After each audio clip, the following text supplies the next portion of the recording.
You scroll through Instagram, everyone's smiling, everyone's glowing, everyone except you. You haven't posted a photo of yourself in months, maybe years.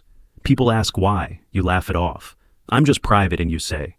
But deep down, you know there's something else, something you don't want to name. Your friends tag you in photos. You immediately untag yourself. Someone pulls out their phone at dinner, and suddenly you're the one hiding behind someone's shoulder, half turned, face obscured.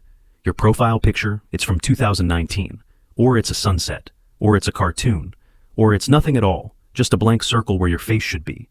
You tell yourself you're humble, that you're not vain like everyone else. But late at night, when you're alone with your thoughts, you wonder if it's something darker. What if I told you this isn't about privacy at all? In 2018, researchers at York University discovered something disturbing about people who compulsively avoid posting themselves online. It wasn't shyness. It wasn't humility. It was a form of psychological self-erasure, a quiet, deliberate removal of evidence that you exist. And the reasons behind it, they go deeper than you think. You don't just avoid posting, you obsess over how others might see you. Every angle feels wrong, every smile looks fake. You take 12 photos and delete all of them, not because they're bad, but because none of them look like the version of you that feels safe. Psychologists call this anticipatory shame. It's the fear of judgment before it even happens. You're not protecting your privacy. You're protecting yourself from a version of you that you think doesn't deserve to be seen. And that version, it's the real one, the one that laughs too loud, or looks tired, or exists imperfectly. So you erase it before anyone else can. Maybe you were the kid whose photo always got cropped out of the family portrait, or the one who heard, "You'd look better if you just smiled less," or "Why do you always look so serious?" Every time someone took your picture, it came with a critique, a correction, a reminder that the way you naturally existed wasn't quite right. Dr. Kristen Neff's research on self-compassion reveals that people who avoid self-visibility often experienced what she calls early relational invisibility. You learned that being seen meant being criticized, so you stopped trying. You made yourself small. And now, years later, you're still doing it. Not because you want to, but because it's the only way you know how to be safe. But here's where it gets darker, because this isn't just about avoiding photos anymore. You exist differently in every space. Work you is polished and professional. Family you is agreeable and calm. Friend you is funny and carefree. But none of them feel real, because there's no coherent image holding them together. No thread connecting who you are in one room to who you are in another. In 1902, sociologist Charles Cooley introduced the concept of the looking-glass self, the idea that we form our identity based on how others see us. We become who we think they think we are. But what happens when you refuse to be seen at all, when there's no reflection to look into? You become a ghost in your own life, floating between versions of yourself that never fully form, and the scariest part? You start to forget which one is real. There was a woman named Sarah. She hadn't posted a photo of herself in 4 years. Not one. Her therapist asked her a simple question. "Describe yourself to me." Sarah froze. She tried.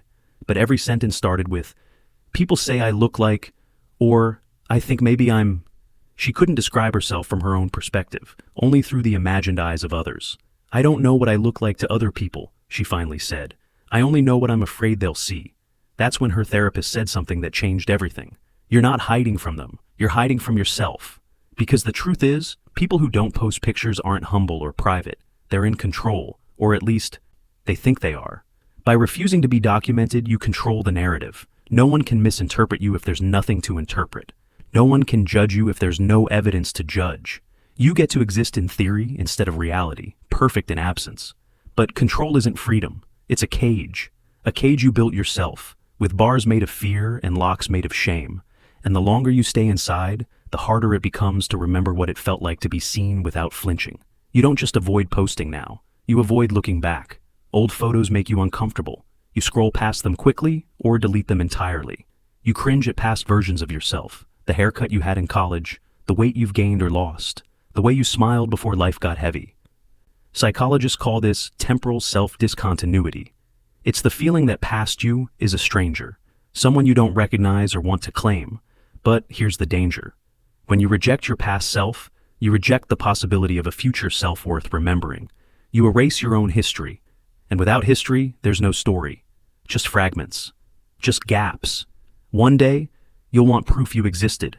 You'll want to show someone who you were, what you looked like when you laughed until you cried, when you were young and reckless, when you were brave enough to be seen.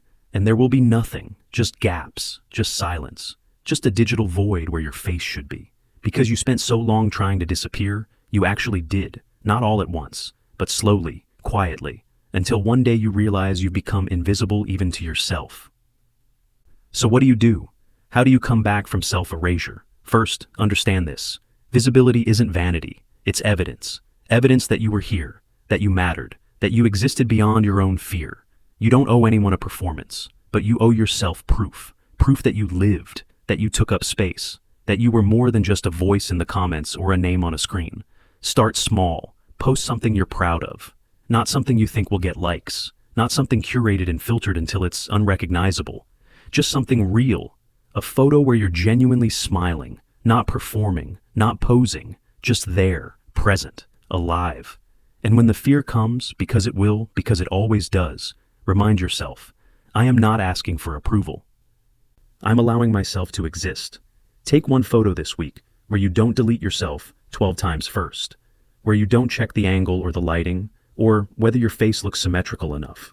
Just take it and keep it, even if you never post it, even if no one ever sees it but you, because the point isn't the audience. The point is that you stopped erasing yourself, even for just one moment.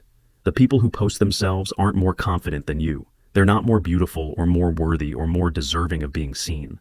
They've just made peace with being misunderstood, with being seen imperfectly, with existing in a way that can be judged, criticized, or ignored, because they know something you're still learning, that the alternative to being seen badly is not being seen at all, and that's not safety. That's not protection, that's slow disappearance. That's watching yourself fade until one day you look in the mirror and realize you've forgotten what you look like when you're not afraid. So here's my question for you, and I want you to really think about it. When you refuse to let anyone see you, who are you really protecting? Them, or the version of yourself you're too afraid to meet?